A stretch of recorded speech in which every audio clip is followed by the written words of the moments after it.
केंद्रीय मंत्री चिराग पासवान ने एसआईआर यानी विशेष गहन समीक्षा को लेकर मीडिया से बातचीत में कहा कि सरकार हर विषय पर चर्चा करने के लिए तैयार है, तो आप सदन तो चलने दीजिए और पूछिए सवाल, हम सब कुछ बताने के लिए तैयार हैं। एसआईआर को लेकर जिस तरीके से विपक्ष भ्रम फैला रहा है वो उनकी पुरानी राजनीति का हिस्सा है।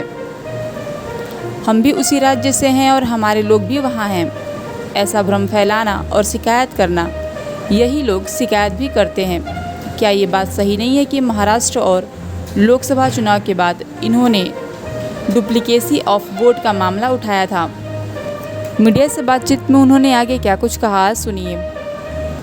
देखिए, मेरी समझ के परे है जब सरकार हर विषय पर चर्चा करने के लिए तैयार है, आप कीजिए ना, सदन तो चलने दीजिए, पूछिए सवाल, सारी बातें हम लोग बताने को तैयार हैं।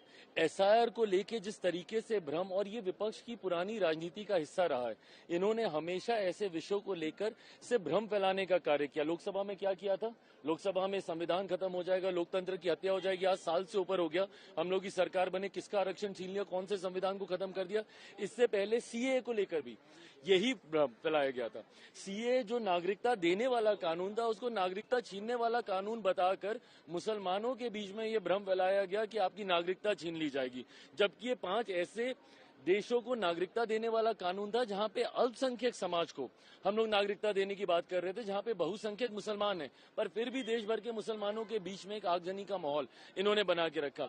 अब वही भ्रम फिर से एसआईआर को लेकर ये लोग फैलाना चाह रहे हैं। भाई, हम लोग भी उसी राज्य से आते हैं, बिहार में, जहां पे सबसे पहले ये हो रहा है, क्योंकि चुनाव अभी 3 महीने के बाद होने वाले हैं। वहां पे हम लोग के भी लोग हैं। भाई, अगर कोई ऐसा विषय आता है, किसी के डॉक्यूमेंटेशन में दिक्कत है, ये लोग जमीन पर तो जाते नहीं है विपक्ष के लोग।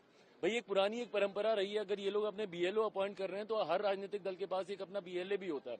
हम लोग के भी बूथ लेवल एजेंट होते हैं, वो जाते हैं, वो कागज पत्री में हर चीज में मदद करते हैं अगर कोई ऐसा विषय आता है।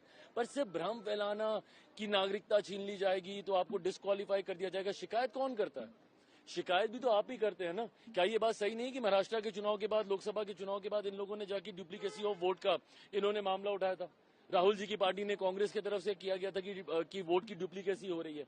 अब एक आप शिकायत आप खुद करते हैं, उस शिकायत को रेक्टिफाई कैसे किया जा सकता है? इसी माध्यम से किया जा सकता है ना, एसआईआर के माध्यम से। बट जब इस माध्यम को हम लोग अपनाते हैं तो उसमें भी आपको शिकायत, चिट भी आपकी, पट भी आपकी, ऐसे नहीं चलेगा ना।